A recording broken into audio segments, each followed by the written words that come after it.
but they don't make sure Malik Cunningham, who's been up on the active roster the last 2 weeks since you moved on from Mac Jones, doesn't have a spot on the roster so he can be poached by somebody else. Like, it's just, like, to me, this is just further indictment of Belichick, the GM. He just doesn't get it. He doesn't get offense. He doesn't get quarterbacks. And to me, this is just another knock on Belichick and another reason. And it's certainly, way down in the small print, but just another reason to be like, yeah, it's just time to move on.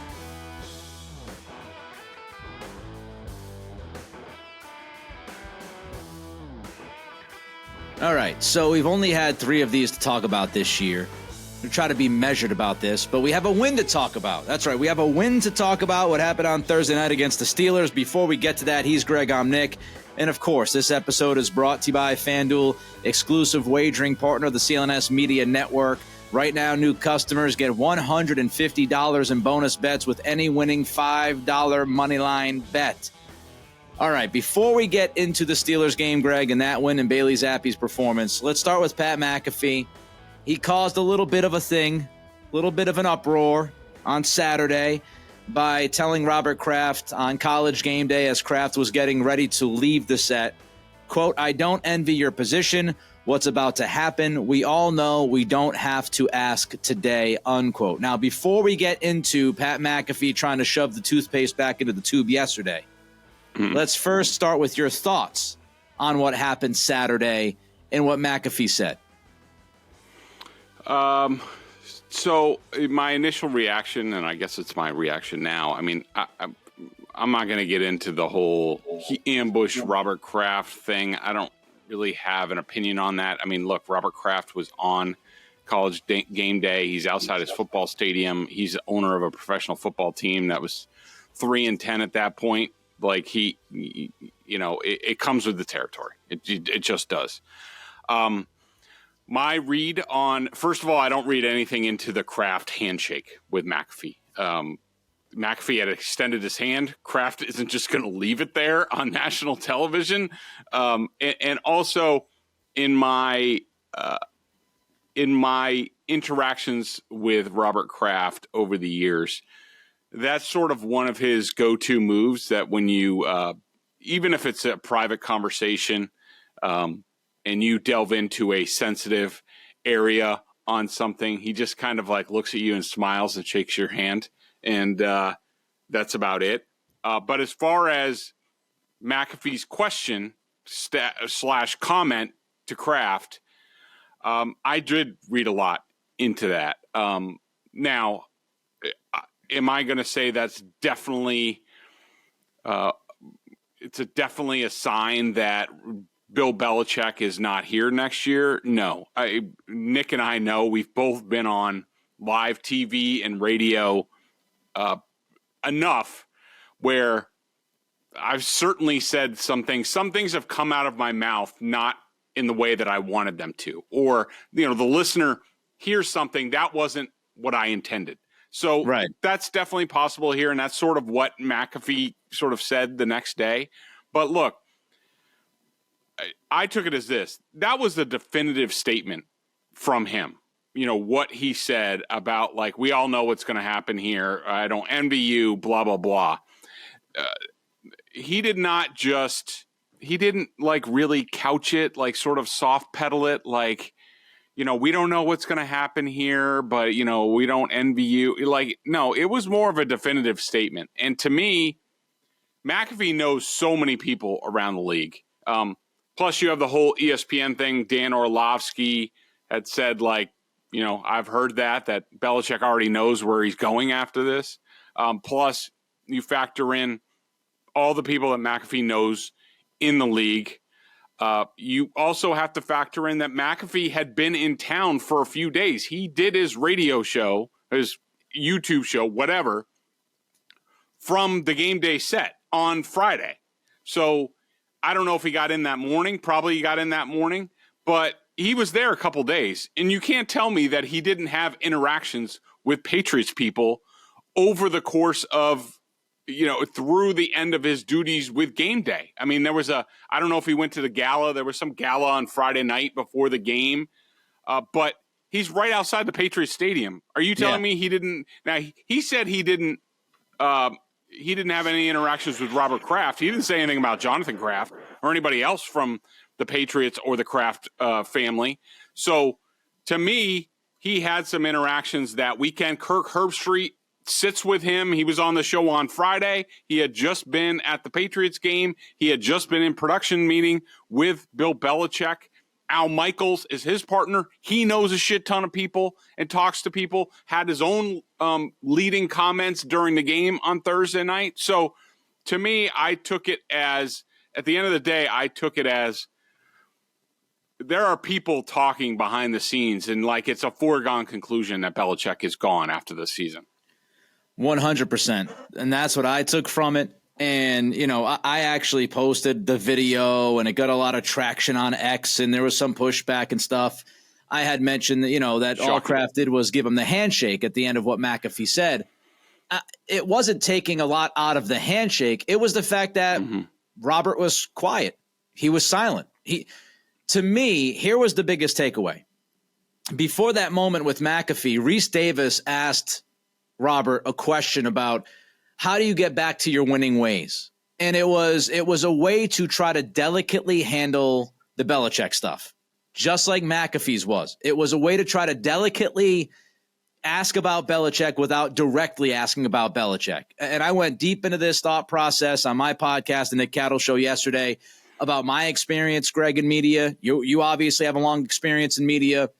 And, you know, I was told at one point, station that I worked with, we had a head coach interview scheduled, and the head of communications of that team had said to me, email us your questions before that head coach comes on so he knows what to expect. And I said, that's not how this works.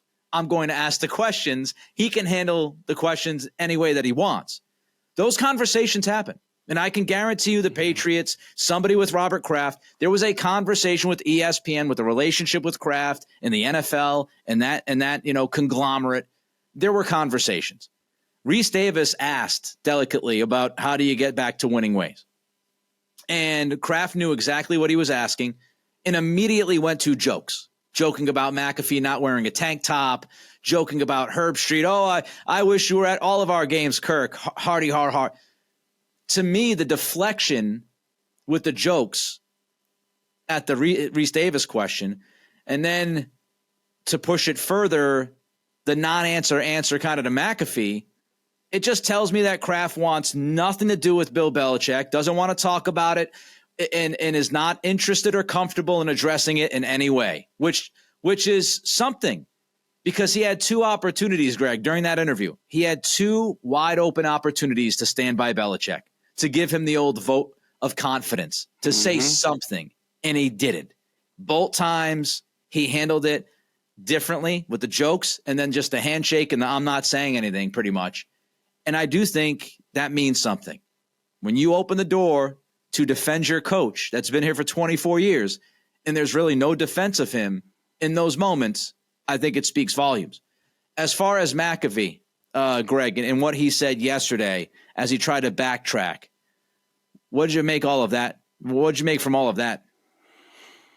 I thought it was, you know, the normal stuff that you get from like, you know, I think mostly he was trying to play nice with Patriots fans. And I do find it funny that, you know, McAfee is this guy who, you know, credit to him, you know, he's risen to great heights through mostly, you know, having fun and being positive and stuff like that. But as he's taken on more and more, like on game day, he was even talking about, I was watching some of his Friday show, and him and Herbstreit were talking, and McAfee talked about how,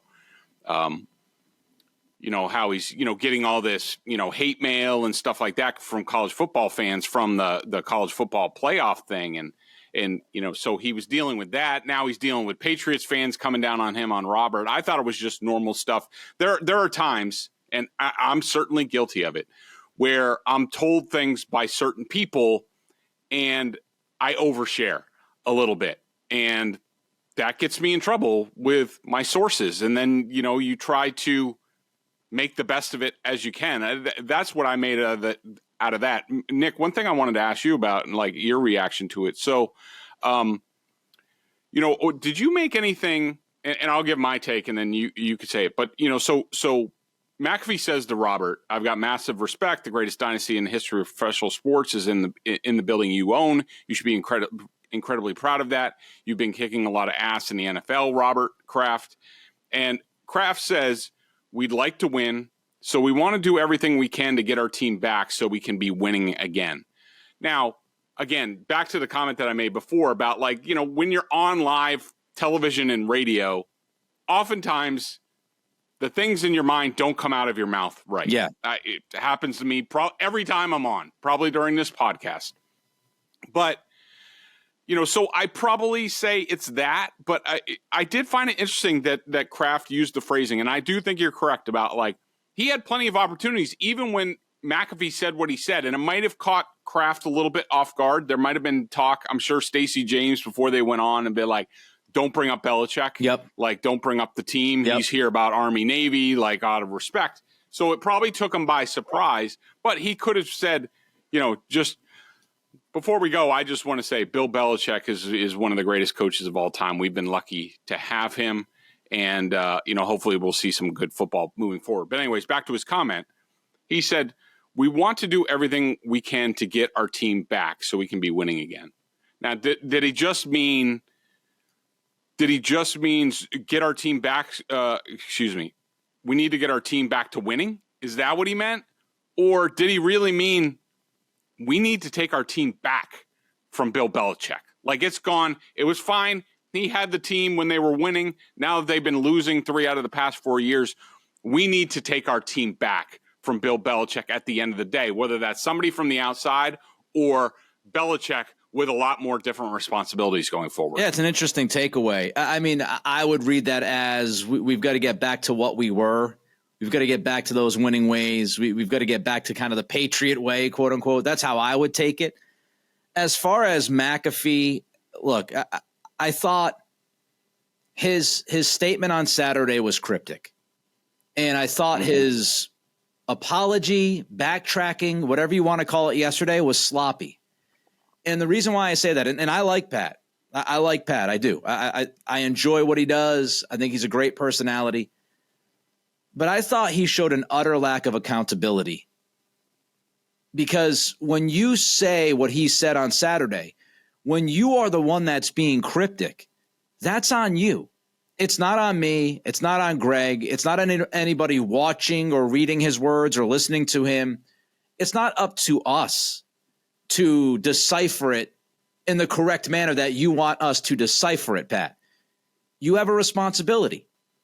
And when you are as cryptic as you were on Saturday, you open the door for people to interpret things.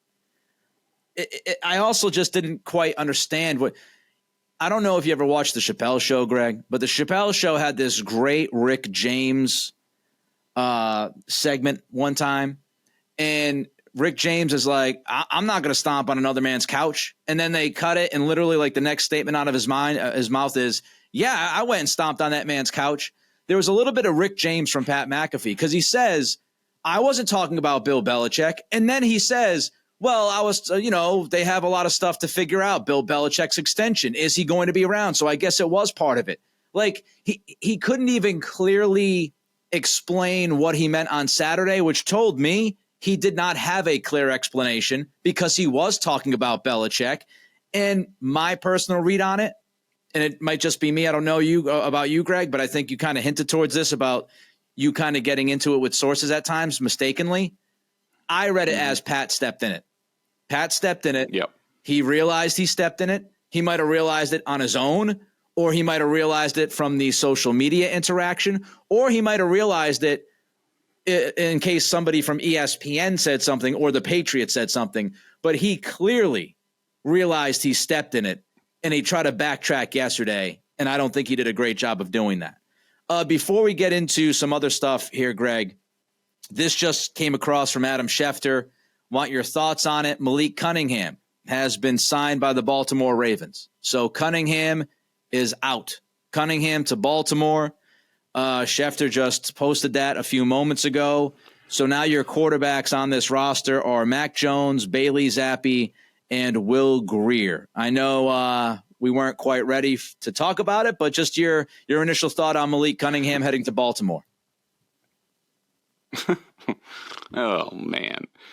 My initial thought, I mean, look, let me preface this by saying, like, I know there are a lot of people excited about Malik Cunningham, the possible quarterback, and I was certainly open to that. Let's scratch that. My initial reaction right off the cuff is, could Bill Belichick mangle the quarterback position any more than he's done this year? Like every single move. This is further. And look, I'm not saying Malik Cunningham's going to be anything. He's even if he's even a quarterback in this league, but just like, this is the guy that you brought up the last 2 weeks on practice squad. You've started to give him more quarterback reps. He warmed up as a quarterback on Thursday at Pittsburgh. It's just like he just has no feel for the position. I mean, I'm not saying Malik Cunningham is anything. Like, I know some fans want to make him a quarterback and all that, but to the coaches, he hasn't been. He's been a little bit more of late, but, we don't know. We don't know what the Ravens are going to use him for, even though he would make a great sort of understudy, third-string understudy for Lamar Jackson, considering their similar quarterbacks came from the same school. Boy, it would be embarrassing if he becomes anything with the Ravens. But look, they claim on Thursday, some dumbass special teams linebacker from the Eagles, and they released Ty Montgomery, so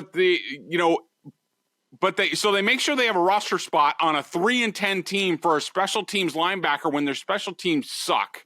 And they've already, Chris Ward is useless along with all the other special teams guys they've signed. They make sure he has a spot, but they don't make sure Malik Cunningham, who's been up on the active roster the last 2 weeks since you moved on from Mac Jones, doesn't have a spot on the roster so he can be poached by somebody else. Like, it's just like, to me, this is just further indictment of Belichick, the GM. He just doesn't get it. He doesn't get offense. He doesn't get quarterbacks. And to me, this is just another knock on Belichick and another reason. And it's certainly, way down in the small print, but just another reason to be like, yeah, it's just time to move on. Score early this NFL season with FanDuel, America's #1 sportsbook. Right now, new customers get $150 in bonus bets with any winning $5 moneyline bet. That's $150 if your team wins. If you've been thinking about joining FanDuel, there's no better time to get in on the action. The app is so easy to use. There's a wide range of betting options, including spreads, player props, over-unders, and more. I love the app. I use it all the time, all over the place. So visit FanDuel.com/Boston and kick off the NFL season. FanDuel, official partner of the NFL.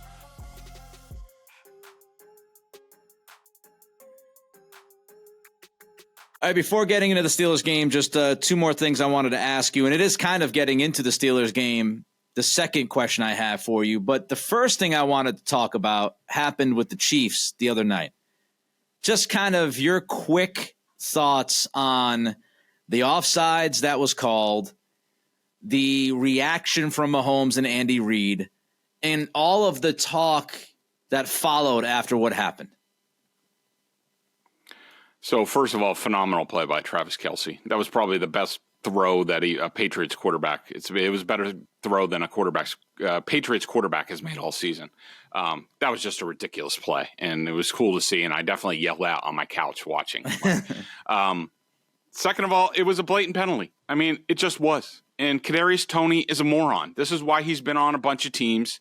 This is what you get when you go, what the Chiefs are going through right now sort of reminds me of some of the lean years with Brady and his weapons, whether it was like, I think I want to say like 2015 or 2019. Like, there's only so much an elite quarterback like Mahomes or Brady, like the unicorns.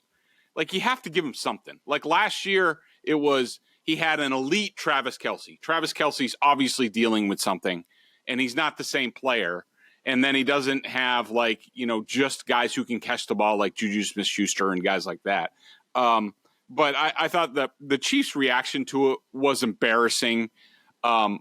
the dude lined up offside. It's got to be called. He was way offsides. I was just the Chiefs were just embarrassing. I know it was mostly just a season's worth of frustration bubbling over, and they had just gotten worked by the refs the week before against the Packers. Like, if they lost their crap on the MVS non-pass interference penalty against the Packers, I would have understood that. They let it go. And then, this week, I think it's just the frustration bubbling over, but it was certainly embarrassing for them, and they deserve to be called out for that. I agree with everything you said. Mahomes, his whining and the midfield hug with Josh Allen when he decides to just cry and complain to Josh Allen, that was embarrassing, no doubt. All right, let's look at the Steelers game. First, before we get to Zappe, how much did Belichick get his groove back versus Pittsburgh? A very minimal amount. I mean, look, Nick, I don't know how you feel about this, but at the end of the day, the Patriots were playing Mitch Trubisky, who is freaking horrible. He just is. And we saw it last year when the Patriots beat him by 3 points as well with Mac Jones at quarterback. They were playing a team in the Steelers that is borderline quitting on Mike Tomlin right now. Certainly some of the receivers, whether it was Deontay Johnson the week before, George Pickens was embarrassing in this game. Some of the lack of effort that he had. I think the defense, it's similar to the Patriots. The defense is still playing hard, but the offense is a complete mess. They have new offensive coordinators who don't know what they're doing. That it looked like the Patriots knew exactly what the Steelers were going to do. Yeah. And this is a Steelers team that had just lost on Sunday, 4 days before, on the same field at home against another 2-10 team and got beat worse by the Cardinals in that game. And for the Patriots to emerge with a 3-point victory, that was a little bit fortunate. I'm sorry, I'm not going nuts about it. It was nice that they won, and I'm sure they were happy, and we saw the adulation and elation and all that stuff. The Patriots were also sort of like that after they beat the Bills, which was a much better win than this one. People were on the field. I posted a picture of Devon Godchau's giving Mac a big hug after the game. Yep. So all the stuff that you want to say about the reaction to Zappe and the victory and all that stuff, you can say the same thing after the Bills game. So to me, I don't know. It was nice that they won. It was nice that it looked better. It was nice that they put up 21 points in the first quarter and a half. But at the end of the day, was I overly impressed by the victory? No, not at all. Belichick is 14-4 against the Steelers. I think he's won 8 out of the last 9 games against that team.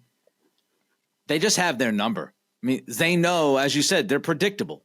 Belichick knows exactly what they want to do and how they want to do it. And the Steelers have issues with that. I also thought, and I know Canada's gone, Matt Canada got fired and all that stuff, and he was catching lots of justifiable flack for his play calling. But my goodness, the play calling from the Steelers in that game was atrocious. The 3rd and 2 scenario, you're like 5 or 6 seconds before the 2-minute warning. You're going to have the clock stopped anyway.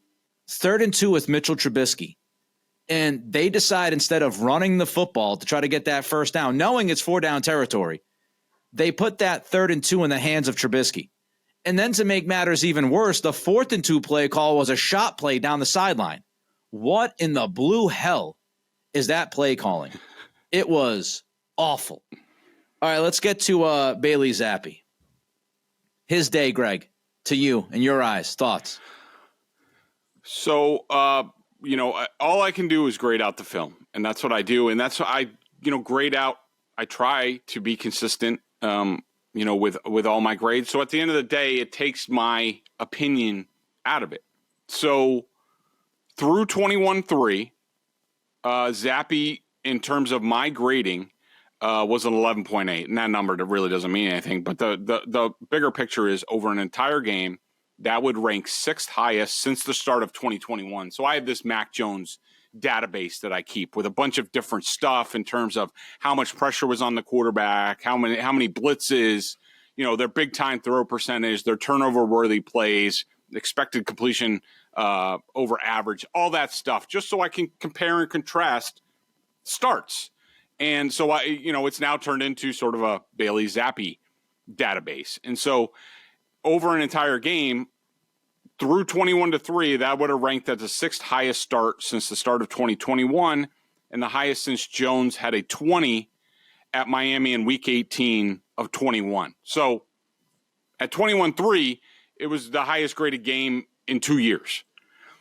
Of course, a game is not a quarter and a half. There's a bunch of other play left. And right. So Zappe from there on out was a minus 4.4. Most of it happened on the interception, which I did not give him full blame for. I gave half of it to Juju Smith-Schuster. Again, the Patriots' execution issues on offense basically, reared their ugly head once they got up 21-3.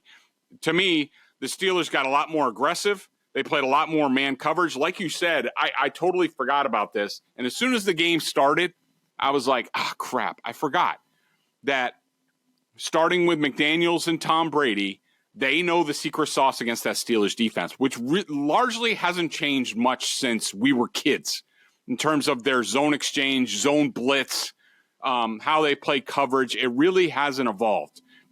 And so, like, for example, the 3rd and 3 Juju Smith-Schuster play where catch and run for like 27, 28 yards. Dude was wide open. Zappe knew he was going to be there. It was a 3-step drop. Boom, he's wide open. He hits him. Yeah. That's not a great play by anybody. They just knew what the Steelers were going to do. And so there was a lot of that in this game. I do think that pressure,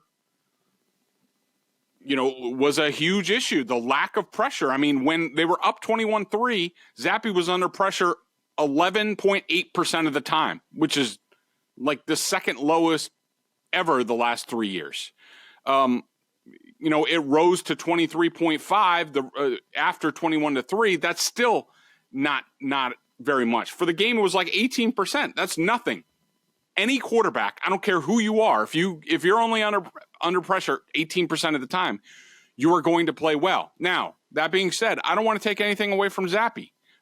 Yes, he was fortunate. The first Juju Smith-Schuster play, which really got the team going, I'm not going to say it was a bad throw, but it wasn't a great throw. And Juju caught the ball on the guy's back. It hit the guy's shoulder. That's fortunate. The second Hunter Henry touchdown, while a good throw and it worked out, the way the defense played that play, that's the type of play where you're like, as the offensive coordinator, if you're Bill O'Brien, you're going, no, yes. Because the safety was there. It was a bad play by the safety. It should have been picked off or at least deflected. But the Hunter Henry touchdown, the first one, he knew what was coming. He looked left. He threw right, but phenomenal throw. Perfectly placed, high, where only Hunter Henry could get it. Great catch. I did give Zappe pluses on the other Hunter Henry throw. There was another 17-yard throw to Juju Smith-Schuster that I gave him a plus. I gave him another plus on a play that didn't even count, where Hunter Henry pushed off, where he didn't react to pressure, and David Andrews is blocking 3 different guys. So at the end of the day, long story short, I thought he played well. He again brought some things in terms of calmness, pocket manipulation that Mac Jones long ago forgot to do for whatever reason. He played well. I wouldn't say that this was a great performance at the end of the day, but he did a good job. He's certainly an upgrade over Mac Jones at this point, but that's about as far as I go with it. I thought some of the reaction was a little bananas after the game. Some people reacted like the second half didn't happen. Look, I thought Zappe was great in the first half. Thought he was really good, really freaking good. And if Bailey Zappe proves everybody wrong, if he proves the football world wrong, what a great story. Brock Purdy right now is in the middle of a maybe MVP run as the last pick in the draft. We all root for people like Bailey Zappe. We all root for the Cinderella story. We all root for that person, right? The underdog. It would be a fantastic story. I'm just telling you what I have seen. He was really good in the first half. Second half, when the protection wasn't as good, he got hit early. The pick was the pick, near pick on the sideline. At that point, I thought Bill O'Brien and Belichick said, we're playing with fire. Let's settle things down and just run the ball a ton and get the hell out of here with the W because we don't trust him. That's how I read the second half. They had, 57 total yards in the second half? In the big picture, I think we all need to pump the brakes. The bar has been so low because Mac was so bad that if somebody has a decent quarter and a half, it gets overblown. The fact is, Zappe's played 2 games. He's had 2 good halves to really good halves. He's had 2 bad halves.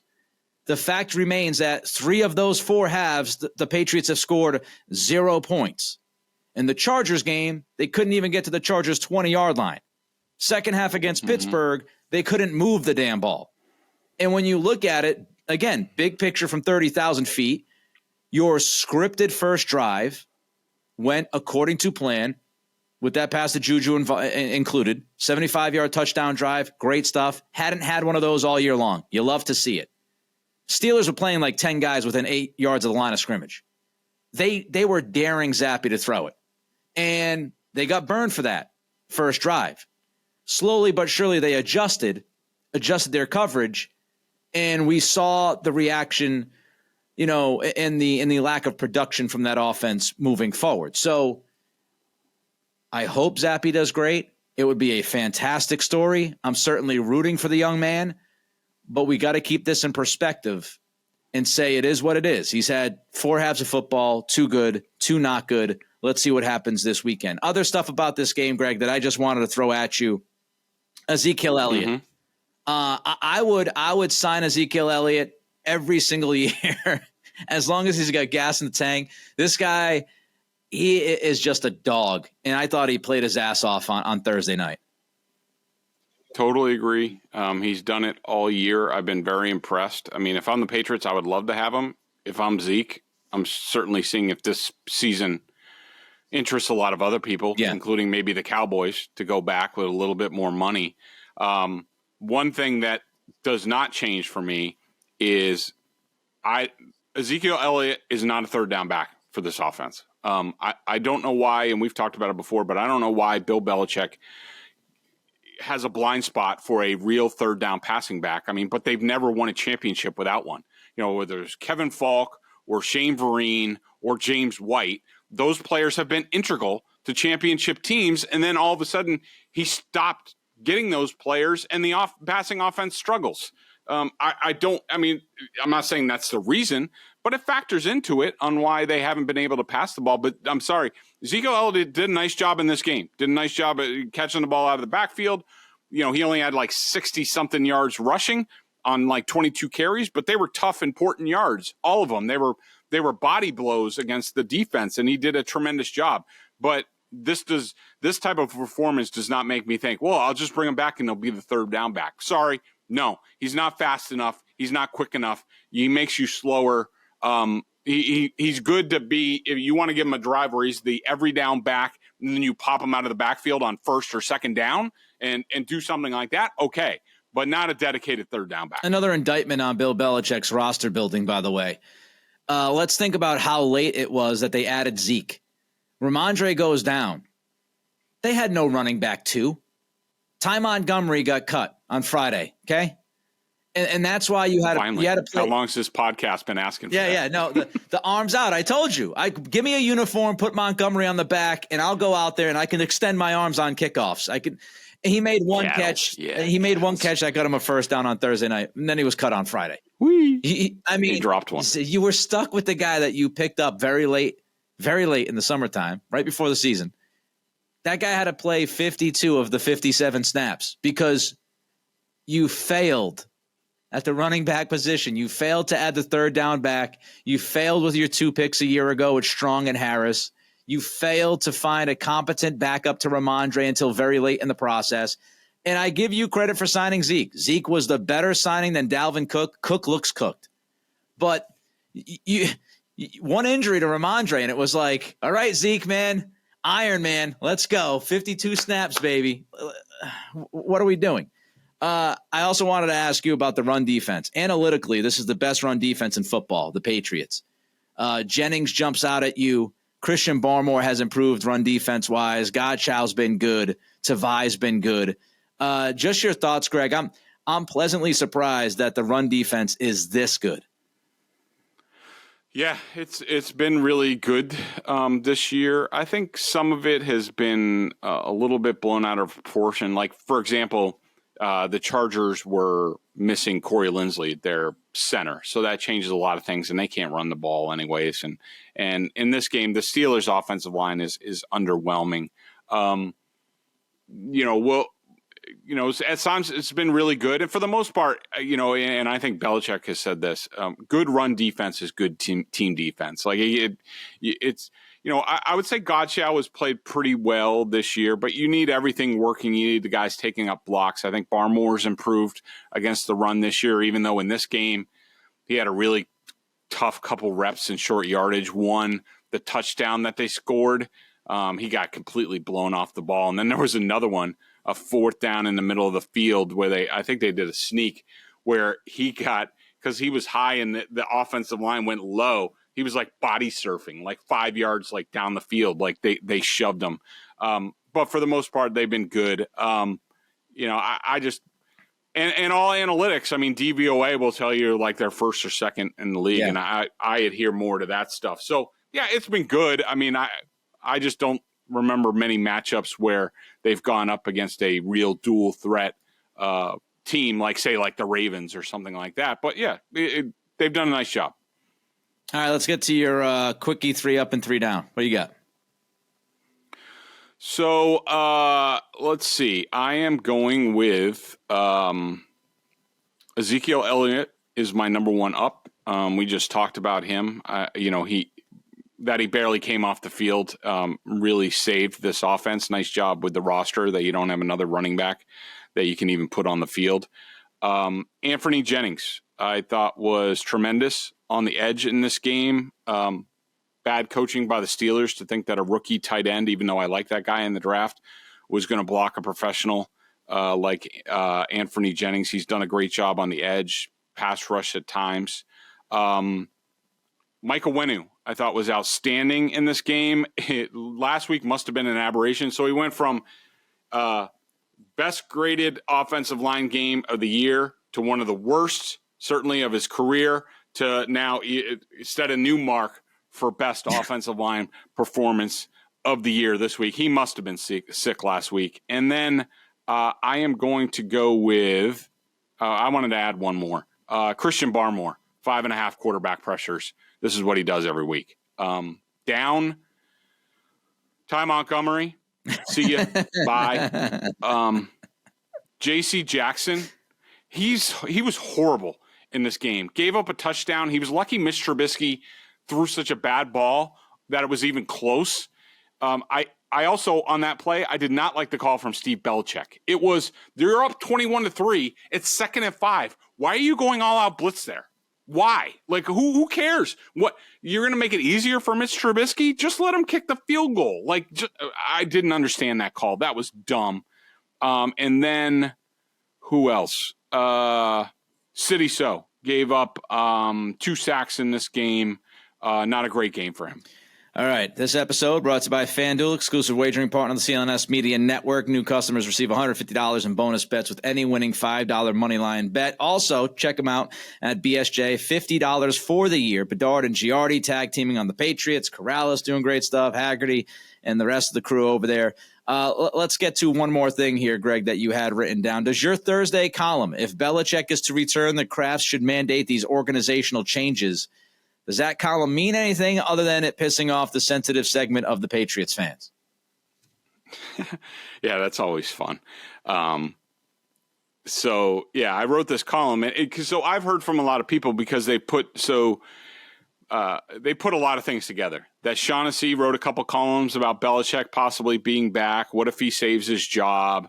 Mike Reese has talked about it, that sort of thing. I don't know if there was anybody else. And then me on top of that. I could just tell you, all I could tell you is that my impetus for writing the column was not, I haven't heard anything.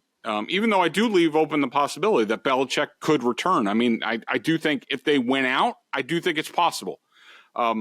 if Belichick falls on the sword and agrees to some things, I think it's possible because I don't think the Krafts, really want to fire him or move on from Belichick. So I can just tell you that there's no inside information on this. And I just wanted to explain, I just wanted to look at the flip side that okay, we're all talking about it's a fait accompli that Bill Belichick is not going to be back next year. And I just like to look at, what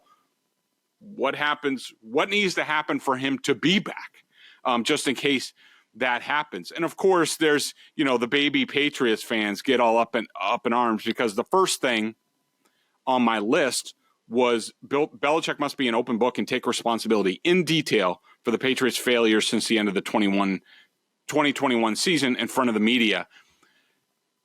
That's not the first thing because it's the most important thing. It was the first thing because that's the first thing that needs to happen. Right. And of course, the Patriots fans want to make it about you think it's the media and he needs to do that. That's not what it's about, crybaby Patriots fan. What's it about? And I leave it open because my members are smart at BSJ and I don't need to lay everything out for them because they can figure things out on their own.